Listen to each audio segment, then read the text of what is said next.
Mi v Kranjski Gori lahko rečem, da imamo dovolj znanja, dovolj izkušenj, da lahko v vseh pogojih, ki nam še omogočajo pripraviti tekmovalne proge, tudi to naredimo.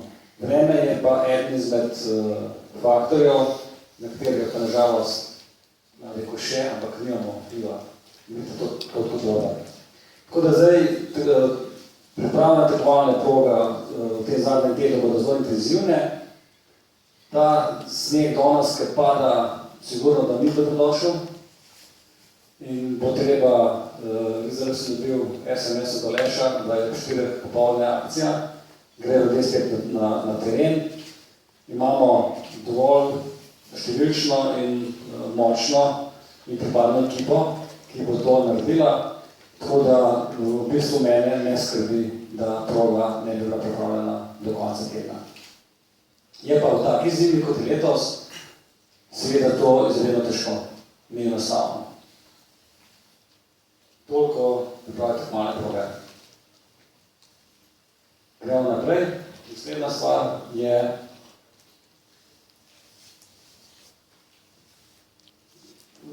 na samem terenu potekajo priprave oziroma postavljanje začasne infrastrukture.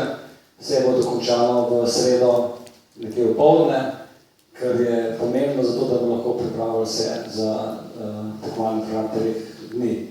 Vedeti morate, da 3 tekme na enem terenu so zelo obremenjujoče za teren. Tako da mi imamo seveda vse to v mislih in zaradi tega tudi ta priprava proge tako intenzivna in tudi mora biti bolj kvalitetna. Prijavljene so v bistvu vse ekipe, vsi tekmovalci svojega pokala, seveda razen teh, ki so poškodovani. Teh v Kranjski Gori letos ne bo. Koledar svojega pokala je letos bil sestavljen, mislim, na koncu se je iztekal, tako da je malo čuden, da so v bistvu v 2 tednih pol programa svetovnega pokala veleslaloma. 2 veleslaloma, en danes, en nedeljo, pa naslednji vikend, petek, sobota. Ne se bo odločil sigurno o potnikih za finale in pa seveda v skupnem zmagovalcu svetovnega pokala. Kar se tiče tehnične novosti na poligonu, mi se trudimo, da bi vsako leto nekaj dopolnili, nekaj dogradili. Tako smo tudi letos uspeli povečati parkirne površine, ker ne toliko, kot bi ni želeli, ampak za nekaj smo jih, kar bo nam bo seveda omogočalo ali pa olajšalo logistiko. Potem smo dogradili optične povezave za potrebe produkcije TV signala za RTV Slovenijo, tako da bo, lahko rečem, z temi dograditami TV prenos še bolj atraktiven, pa še boljši, lažji.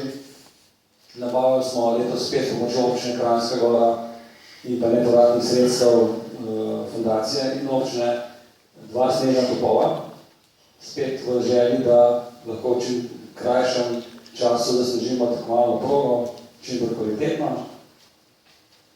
Potem, ker še prometne dritve ne bi razlagal, ker bo podobna kot vsako leto.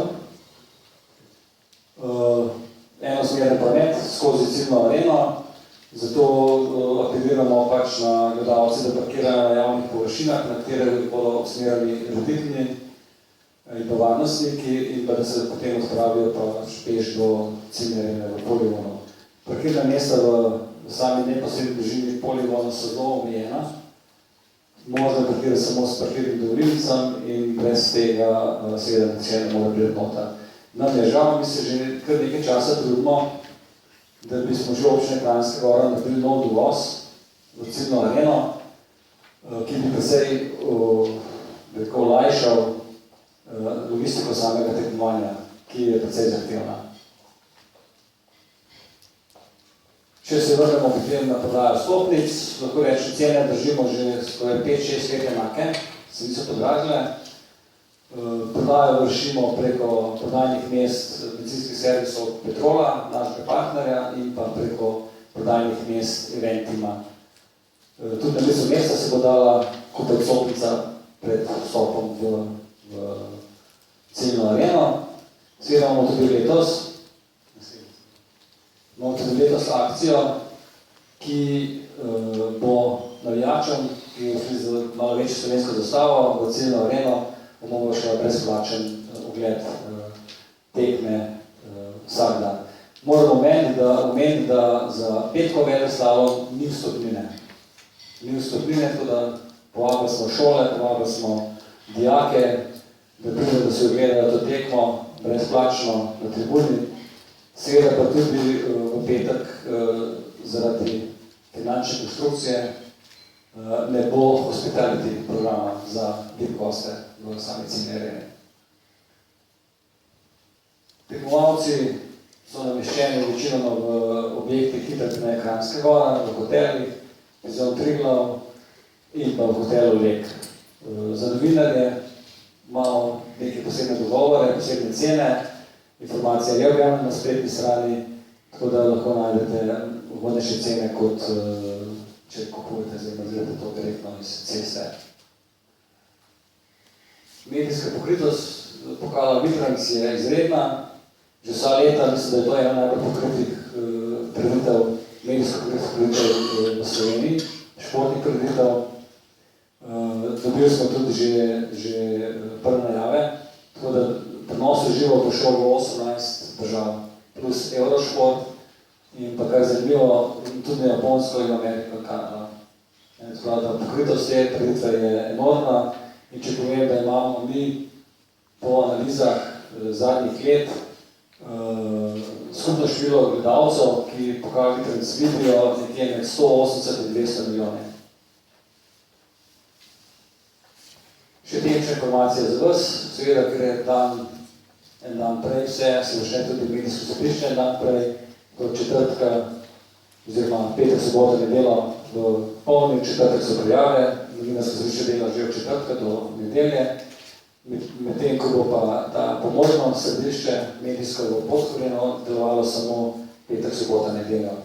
In to predvsem za fotografe z FIS-1 liste, torej tisti fotografi, ki spremljajo svetovni pokal preko cele sezone in pa seveda medijske hiše, slovenske medijske hiše pa tuje, ki tudi spremljajo redno tekme svetovnega pokala.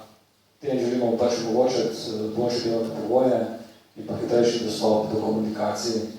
Moram povedati, da za novinarje, tako kot že lansko leto, imamo Wi-Fi povezavo v področju, kjer se novinarji nahajate. Tam boste videli, da je oznaka ime omrežja in pa geslo za dostop. Geslo omrežje bo dovolj močno, tako da boste lahko že v bistvu tam iz same ciljne arene pošiljali ven prve odtise, prve komentarje. Pisarna začne ravno tako delati v četrtek, ko je prihod ekip.